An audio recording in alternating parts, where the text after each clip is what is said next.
Hello dear students and friends. Today we are starting part 5 of fraction and our topic is equivalent fraction. So इसकी definition देख लेते हैं. Equivalent fraction are fraction that have different numerators and denominator but represent the same value or the same part of whole. In Hindi equivalent fraction वो fraction होते हैं जो दिखने में तो अलग होते हैं लेकिन उनकी वैल्यू जो होती है वो सेम होती है. ठीक है, या ये कह सकते हैं कि हम न्यूमरेटर और डिनोमिनेटर को सेम नंबर से मल्टीप्लाई या डिवाइड करके इक्विवेलेंट फ्रैक्शंस बनाते हैं. इक्विवेलेंट फ्रैक्शंस के कुछ पॉइंट्स होते हैं, इंपॉर्टेंट पॉइंट्स हैं ये जो मैंने लिखे हैं यहाँ, तो इन पे एक नज़र डाल लेते हैं. Equivalent fraction represent the same value even if their numerators and denominator are different. Equivalent fractions वो होते हैं जिनकी वैल्यू तो सेम होती है चाहे वो न्यूमरेटर हो या डिनोमिनेटर हो.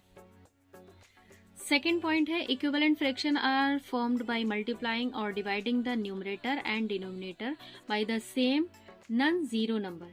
मतलब इन्हें बनाने के लिए न्यूमरेटर और डिनोमिनेटर को सेम नंबर से मल्टीप्लाई या डिवाइड किया जाता है बट जीरो से नहीं होना चाहिए. नेक्स्ट है while making equivalent fraction the value of the fraction does not change. It means ऐसा करने से फ्रैक्शन की वैल्यू चेंज नहीं होती है. And the last is fraction like 1/2, 2/4, 3/6 are equivalent fractions because they represent the same part of a whole. जैसे कि 1/2, 2/4, 3/6 सब एक ही वैल्यू देते हैं, वो एक ही पार्ट के हिस्से होते हैं, चाहे आप उन्हें डिवाइड करके देख लेना.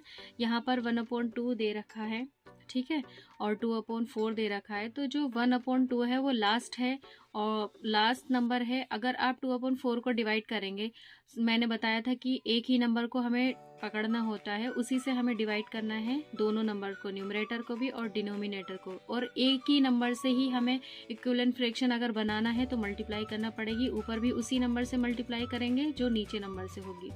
तो अगर आप इसे 1/2 के इक्वल लेकर आना चाहते हैं तो 2 1 2 एंड 2 2 4, तो 1/2 इसका आंसर आ गया.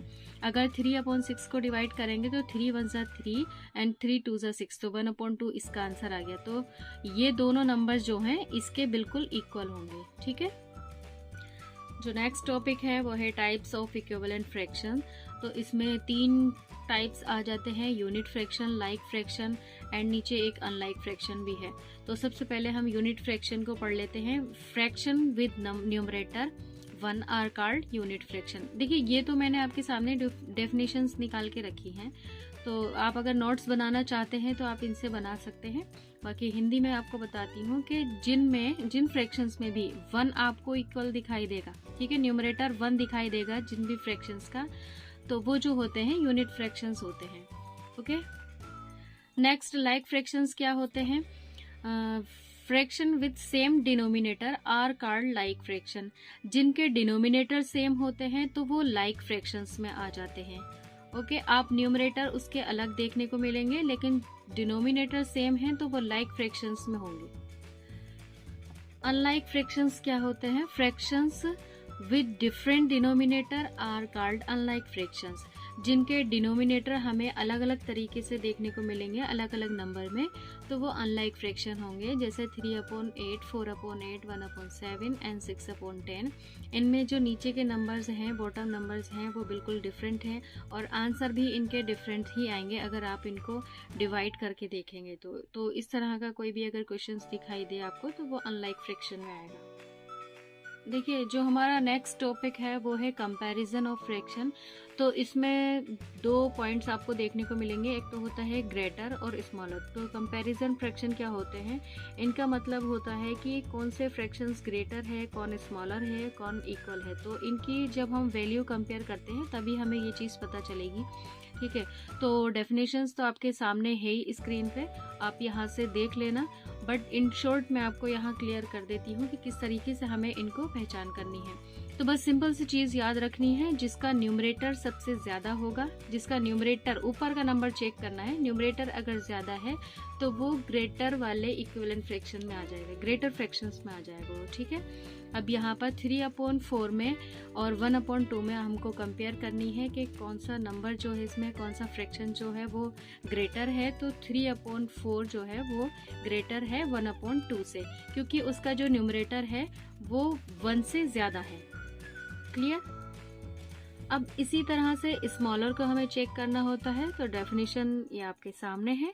तो इसमें भी इन शॉर्ट समझाऊंगी कि इसमें जो है हमें डिनोमिनेटर को चेक करना होता है। जिसका डिनोमिनेटर सबसे ज़्यादा कम होगा वही नंबर हमारा स्मॉलर कहलाएगा, वही फ्रैक्शन हमारा स्मॉलर कहलाएगा। जैसे कि 1/3 में और 1/2 में कंपेयर करनी है, तो न्यूमरेटर जो सेम है इसके। अब डिनोमिनेटर पे बॉटम वाले नंबर पे नज़र डालेंगे तो 3 ज़्यादा है और 2 कम है, तो 1/2 जो है वो 1/3 से कम होगा, इसलिए इसकी तरफ को ये साइन दिखाया गया है। ठीक है, तो ये स्मॉलर फ्रैक्शन में आ जाएगा। नेक्स्ट टॉपिक है असेंडिंग ऑर्डर। तो इसकी डेफिनेशन देखते हैं। The denominator are same in all fractions, so we shall compare the number numerator. Sorry, ठीक है। तो जिन फ्रैक्शंस में हमारे पास डिनोमिनेटर सेम दिखाई देंगे एंड न्यूमरेटर्स बिल्कुल अलग अलग हैं, तो उसमें जो कंपेयर करना होता है बहुत इजी रहता है हमारे लिए, क्योंकि जो सबसे छोटा नंबर होता है हमें उसे सबसे पहले लिखना है, उसी फ्रैक्शन को सबसे पहले लिखेंगे, उसी के अकॉर्डिंग हमें असेंडिंग ऑर्डर निकालना होता है। तो यहाँ 3 सबसे छोटा है, इसे लिखेंगे एंड इसके बाद 4, इसके बाद 5 एंड नेक्स्ट लास्ट 7। तो फ्रैक्शन अगर आप चेक करेंगे तो 3/8 वाला आपको पहले लिखना है, उसके बाद 4/8 वाला एंड फिर 5/8 एंड लास्ट 7/8। नेक्स्ट है हमारे पास डिसेंडिंग फ्रैक्शन। इनको कंपेयर किस तरह से करनी है हमें। तो डिसेंडिंग तो आपको पता ही है कि सबसे बड़ा नंबर पहले लिखते हैं, उसके बाद उससे छोटा, फिर उससे छोटा, फिर लास्ट में सबसे छोटा आ जाता है। तो वही चीज़ इसमें करनी होती है। इसमें थोड़ा सा अपोजिट होता है, तो इसका पहले हम डेफिनेशन देखेंगे। The numerator are same, so we shall compare the denominator. अगर हमारे पास न्यूमरेटर सेम है तो हमें कंपेयर करना पड़ेगी डिनोमिनेटर के अकॉर्डिंग। अब यहाँ पर थोड़ा सा उल्टा हो जाता है, जो लास्ट नीचे हमें डिनोमिनेटर चेक करना है, तो जो सबसे कम होगा उसे पहले लिखना है। ठीक है, उसके बाद जो उससे बड़ा वाला होगा वो नंबर आ जाएगा, नेक्स्ट उससे बड़ा जो नंबर होगा फ्रैक्शन वो आ जाएगा, लास्ट में जो सबसे बड़ा होगा वो आ जाएगा। ठीक है, अगर आप इधर साइड से चेक करेंगे तो देखिए हमारे पास बिल्कुल सेम चीज़ दिखाई दे रही है जो हम नंबर्स में निकालते हैं। 5/9 हमारे पास बड़ा दिखाई दे रहा है, उसके बाद 5/8, फिर 7 आ गया एंड उसके बाद आ गया 4। तो इधर साइड से हमारे पास डिसेंडिंग ऑर्डर है, बट इधर से जो है असेंडिंग दिखाई दे रहा है। ठीक है, तो ये इसका एक रूल होता है। तो जो सबसे कम डिनोमिनेटर वाला होता है उसे पहले लिखेंगे, फिर उससे ज़्यादा वाला सेकंड नंबर पे, उससे ज़्यादा वाला थर्ड एंड लास्ट में ऐसी सो ऑन चलता चला जाता है। ठीक है, सो इक्विवेलेंट फ्रैक्शन तो यहीं एंड होता है एंड आई होप आपको समझ आया होगा। ठीक है, और अगर कुछ लोगों को ये लग रहा हो कि इसमें जो है मैं नेट से कोई भी डेफिनेशन लेती हूँ, तो ऐसा कुछ भी नहीं है।